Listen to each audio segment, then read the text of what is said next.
Hello, my name is Elizabeth McCracken, and today I'm going to be talking to you about Madeleine, the book by Ludwig Bellmans. They are books that I read when I was a child that I really enjoyed. As a French teacher, I like to bring them up a lot because they are set in Paris, and they are simple enough vocabulary that French ones can master it by the end of the year, which is kind of my goal. The lines that stick out to me the most in this story typically is the opening. In an old house in Paris that was covered in vines lived 12 little girls in 2 straight lines. And for some reason in my head, the next line is always, and the smallest one was Madeleine, but that's not actually the next line in the book, so that may have come from the cartoon series that was developed later. So I actually have the books in French, so I will be translating everything for you. I do not have them in English.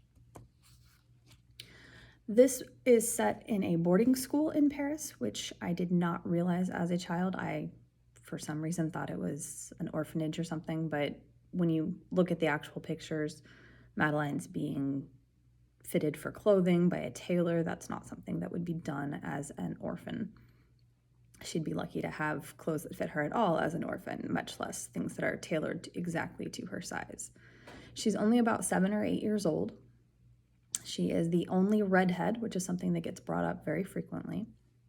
And she is the smallest, which would imply she's also the youngest at this boarding school. It's a fairly small school because there are only 12 children who are enrolled in it. So it's fairly private. I found out later that in the second series that was written by John Bellman's Marciano, which I believe was Ludwig's son, that Madeleine's actually an American. She is not French. She was just sent to France by her father for her boarding school experience. This series has sold over 15 million copies worldwide. It's published in a variety of languages. For some reason, the internet would not tell me how many, but I do know it is available in English, French, and Spanish at the very least, and I assume many others. The original series was written in 1939.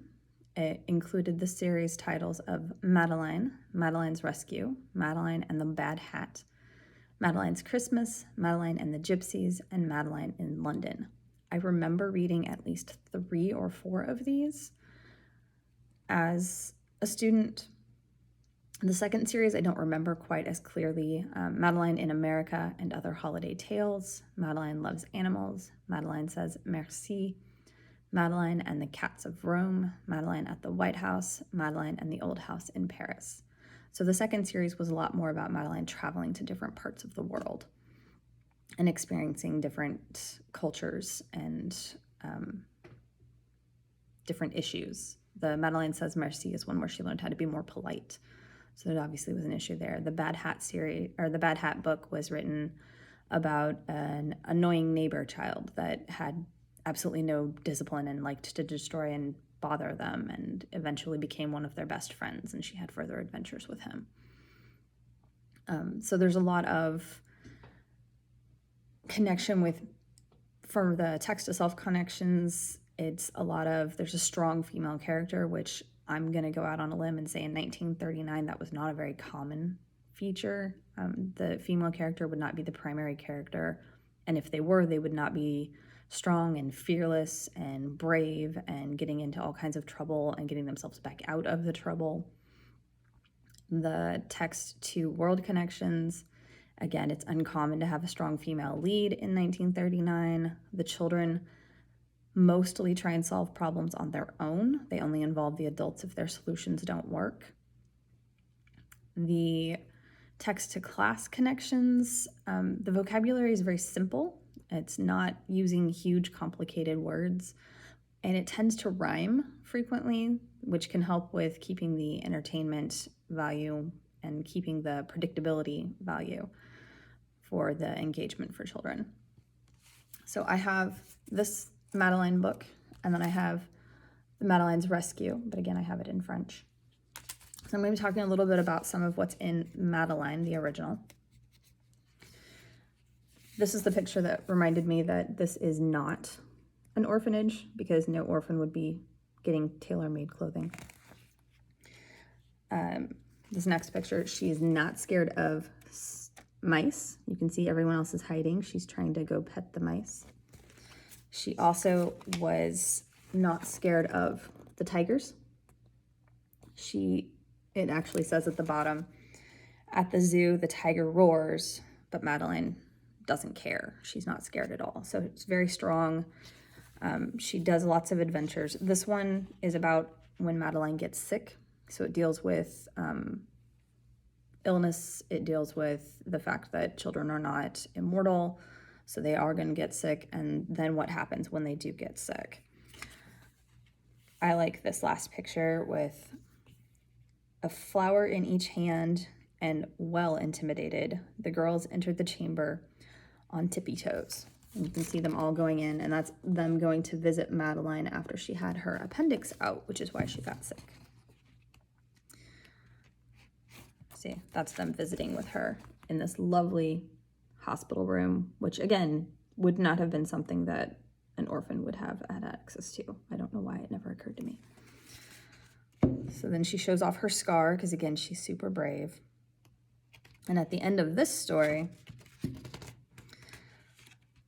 the Madame, I want to say Clarice, Madame, I know it's in here, where is it?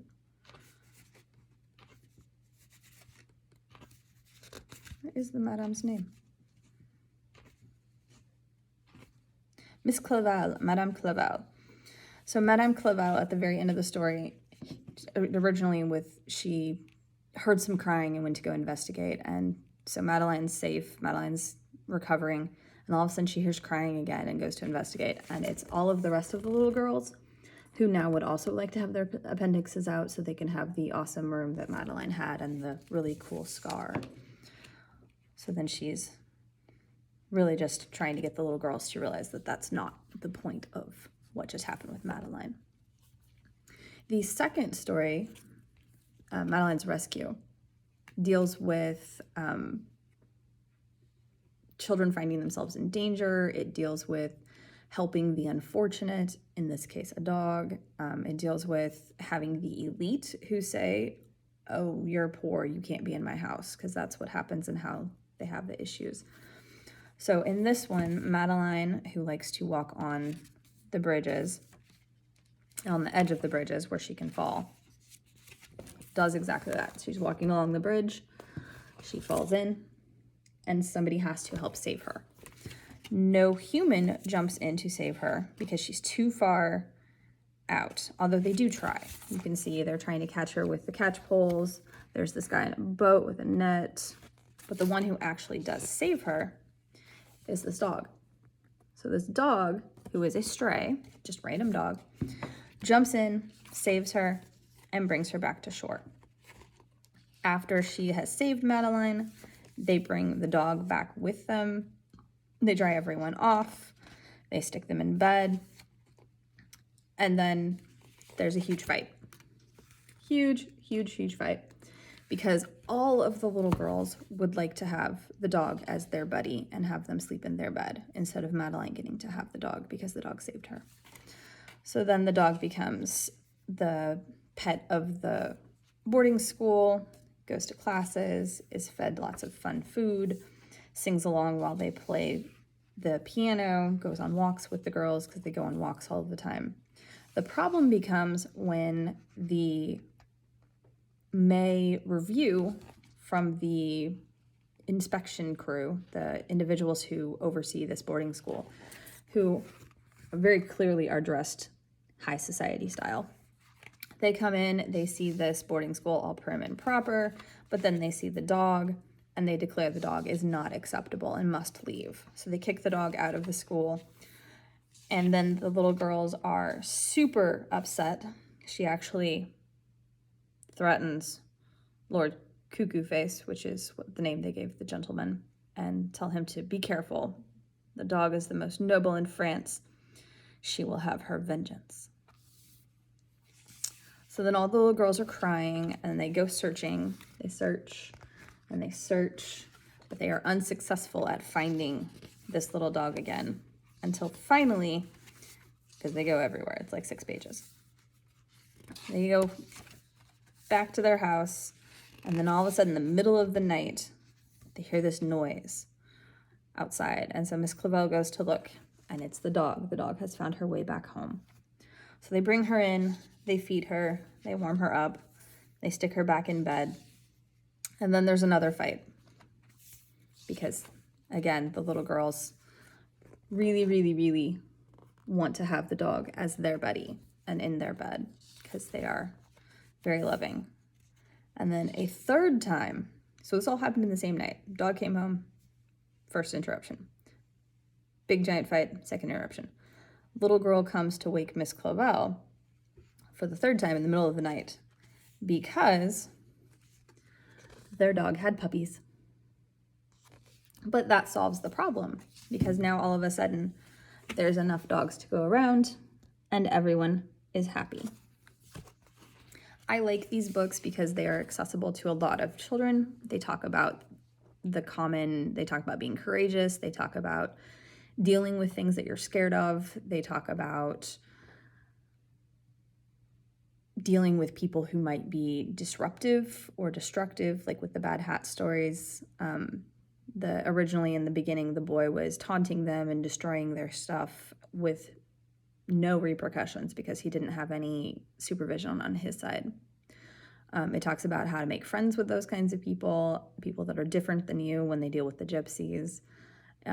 With the going to London and going to Rome and going to America, they deal with the different cultures that they are exposed to. It may be slightly simplistic in vocabulary, but that actually reaches a lot more because they don't have to fight the vocabulary to be able to understand it.